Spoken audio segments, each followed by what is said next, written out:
Olá pessoal, sejam todos muito bem-vindos ao canal EngieThink. O assunto da mini aula de hoje será sobre sensores de efeito Hall. Este sensor então que tem a capacidade de detectar campos magnéticos que podem ser gerados por um ímã. Antes de começarmos, deixe-me apresentar os conteúdos que serão demonstrados nesta mini aula. Primeiramente, uma introdução para entendermos o que é um sensor e o que é um sensor de efeito Hall. Após, quais as aplicações em que são utilizados os sensores de efeito Hall, um pouco de história para entendermos aí depois a teoria de funcionamento, quais os elementos que compõem o sensor de efeito Hall, os encapsulamentos que a indústria fornece esse tipo de sensor, as diferenças entre os sensores Hall lineares e sensores Hall digitais e, por fim, quais as vantagens e desvantagens deste sensor.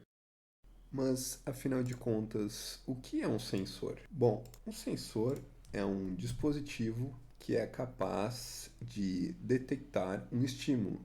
Esse estímulo pode ser um estímulo elétrico, mecânico, térmico, químico, óptico, magnético, etc. A partir deste estímulo, então, o sensor tem por função fornecer uma resposta, e essa resposta será da ordem elétrica ou mecânica, térmica, química, óptica ou magnética, etc. Então, pode-se dizer que um sensor é um dispositivo que produz uma resposta a um estímulo físico ou químico. Falando mais especificamente sobre o sensor de efeito Hall, então, nós temos que o estímulo que o sensor de efeito Hall é capaz de detectar é um estímulo magnético e provê por objetivo uma resposta da ordem elétrica. Então, pode-se dizer que o sensor de efeito Hall é um dispositivo que produz uma resposta elétrica a um estímulo magnético. Falando um pouco sobre as aplicações dos sensores de efeito Hall, podemos verificar que ele é utilizado principalmente para posicionamento. Isso mesmo, ele é utilizado aí, por exemplo, na indústria para aplicações onde se deseja detectar a posição de algum elemento móvel. Como temos aqui nessa imagem, um cilindro pneumático, onde o sensor de efeito Hall aí está detectando o avanço desse cilindro pneumático. Outra aplicação de posicionamento do sensor de efeito Hall é na área automotiva, onde nós temos, por exemplo, ele utilizado em distribuidores que fazem a detecção e posicionamento dos cilindros de um motor a combustão. Então, o sensor de efeito Hall vai enviar informação de posicionamento para um módulo de ignição eletrônica e este módulo executará o disparo das velas de ignição correto. Outra aplicação que nós temos é na parte de velocidade, onde nós temos aí, por exemplo, também no setor, no segmento automotivo, a medição através do sensor de efeito Hall de velocidade. Então, normalmente nós temos aí uma polia dentada e o sensor de efeito Hall vai detectar os dentes dessa polia, passando a informação para algum outro dispositivo, por exemplo, um microcontrolador, que vai fazer o cálculo aí da velocidade ou da rotação, por exemplo, em automóveis, onde nós temos aí a medição de rotações por minuto. Também temos outra aplicação aí que é em motores brushless. Os motores brushless, para quem não conhece, são motores de corrente contínua, onde se tem um anel magnético e nesse anel magnético existem aí os polos positivos e negativos magnéticos, ou seja, o polo sul e o norte. Então, o sensor de efeito Hall vai detectar estes polos e informar aí para um sistema também microcontrolado para que seja possível controlar aí a velocidade deste motor. Este motor é muito encontrado aí em patinetes elétricos e bicicletas elétricas. Outra aplicação que não podemos deixar de falar é para a leitura de corrente elétrica. Mas como isso é possível? Bom, sabemos que o nosso sensor Hall é capaz de detectar campos magnéticos e sabemos também que, de acordo com a lei da física de eletromagnetismo, elétricos que conduzem aí corrente geram um campo magnético. Então, nós temos, através dessa geração de campo magnético proporcionado pela condução de corrente, nós temos aí a possibilidade da leitura desta corrente indiretamente pelo campo magnético gerado. Aqui nós temos dois exemplos. Na figura acima nós temos uma medição de baixa corrente, onde nós temos um fio condutor que está enrolado em um anel toroidal, e o sensor Hall aí está em meio desse anel toroidal aí que está partido em um segmento. Então esse anel toroidal vai fazer com que o campo magnético gerado por este fio condutor seja canalizado, ou melhor, centralizado neste sensor de efeito Hall, podendo assim realizar a medição de corrente. Na ilustração abaixo nós temos também a medição de corrente, porém para correntes mais altas. Neste caso, fio condutor, ou melhor, neste caso, o barramento que conduz a corrente elétrica, está passando no centro do anel toroidal e, através do campo magnético gerado, é possível realizar a leitura de corrente elétrica de maneira não invasiva, ou seja, não é necessário abrir o circuito para efetuar a leitura de corrente elétrica.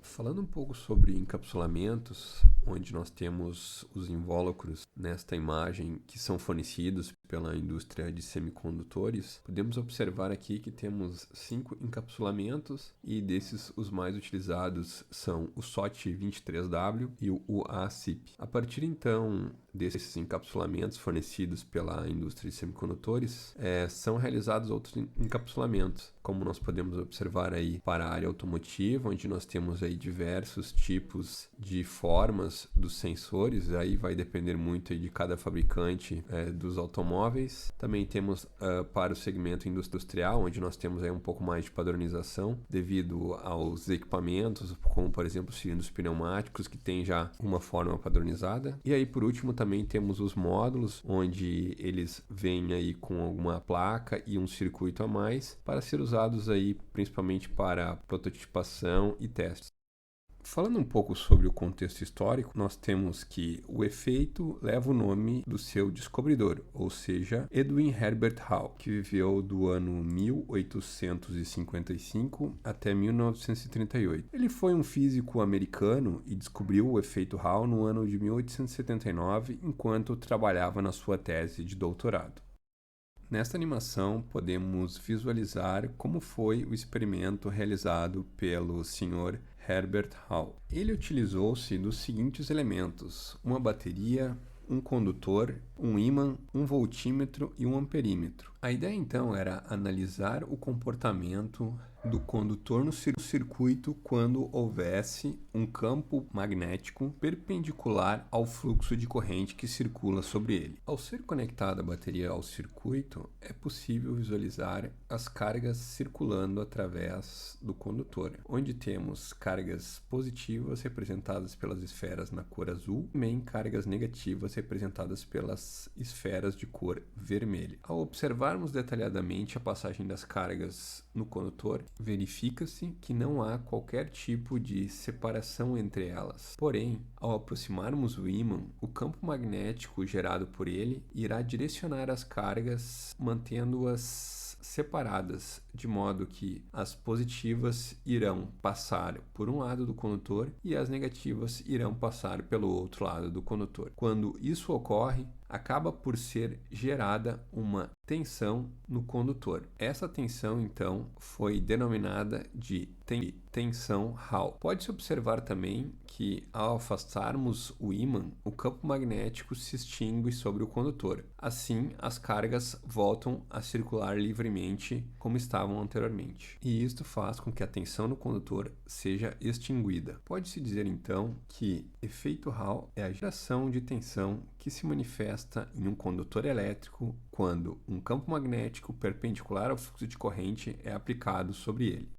Falando um pouco sobre os elementos que compõem um sensor de efeito Hall, primeiramente nós temos conectado à tensão de alimentação um regulador que vai servir para manter a tensão estável no elemento Hall. A saída do elemento Hall irá ser da ordem de microvolts. Então, para que seja possível utilizar a saída de modo a ser conectada em outros dispositivos, é necessária a amplificação desse sinal. Para isso, utiliza-se um amplificador operacional que irá amplificar o sinal transformando microvolts em volts. Deste modo, já temos um sensor de efeito Hall com saída analógica, que também é chamado de sensor Hall linear. Isto devido ao seu comportamento, onde a saída irá variar linearmente de acordo com a detecção do campo magnético pelo elemento Hall. Além do sensor de efeito Hall linear, existem também sensores Hall com saída digital. Para isso, é agregado mais um componente na saída do amplificador operacional, que é um amplificador Schmitt-Trigger, que tem por função transformar o sinal analógico em um sinal digital, onde a saída terá nível lógico alto ou nível lógico baixo, de acordo com determinado nível de detecção de fluxo magnético no elemento Hall. Com relação ao sensor Hall linear, como vimos anteriormente, nós temos que a saída é uma saída analógica e também que ele é relaciométrico, do inglês ratiometric, ou seja, a tensão de saída se altera proporcionalmente ao fluxo magnético exercido no sensor. Um ponto importante desse sensor que podemos observar aqui no gráfico, isto para grande parte dos sensores Hall lineares, é o fato dele poder identificar o polo norte ou o polo sul, ou seja, o fluxo magnético negativo ou positivo, a partir do nível de tensão. Então, quando não há nenhum fluxo magnético sobre o sensor, nós temos que a saída é metade de VCC. E aí, à medida que o fluxo magnético vai diminuindo, nós temos aí a tensão indo para zero. E à medida que nós temos o fluxo magnético positivo, ou seja, o polo sul incrementando o seu fluxo magnético próximo ao sensor, nós vamos ter aí a saída indo em direção ao ponto máximo de VCC. Lembrando que fluxo magnético negativo refere-se ao polo magnético norte e fluxo magnético positivo refere-se ao polo magnético sul. Sobre os sensores Hall digitais, nós temos que eles são projetados para acionarem a partir de um determinado nível de fluxo magnético. Então, diferentemente dos lineares de saída analógica, existe um limite onde haverá o seu acionamento ou desacionamento. Também temos que existem 3 modelos que trabalham de acordo com os polos magnéticos. O modelo unipolar opera somente com um polo magnético. Nós temos que o sensor Hall bipolar ou LET opera com os 2 polos magnéticos e temos que o omnipolar opera também com 2 polos magnéticos. Um ponto importante de salientarmos é que o campo magnético deve ser perpendicular ao ponto de detecção do sensor e também que, em geral, a detecção é realizada na parte frontal do sensor. Resumindo então, um comparativo com as vantagens e desvantagens dos sensores de efeito Hall. Podemos dizer então que eles são imunes a distúrbios tais como vibração, umidade, sujeira, películas de óleo, luz ambiente, etc. Não sofrem desgastes nos contatos ou qualquer fadiga mecânica, pois são construídos a partir de semicondutores.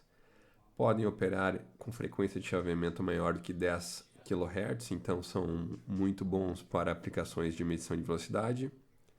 E como desvantagem, aí temos que é necessária alimentação para a sua operação, aí quando comparamos com um sensor heat switch para a detecção de posição, e também o fato de que eles podem sofrer interferências de campos magnéticos externos, e isso devido à sua característica de trabalhar justamente com a detecção de campo magnético. Agradeço a audiência, se vocês gostaram do conteúdo, deem like e inscrevam-se no canal. Obrigado.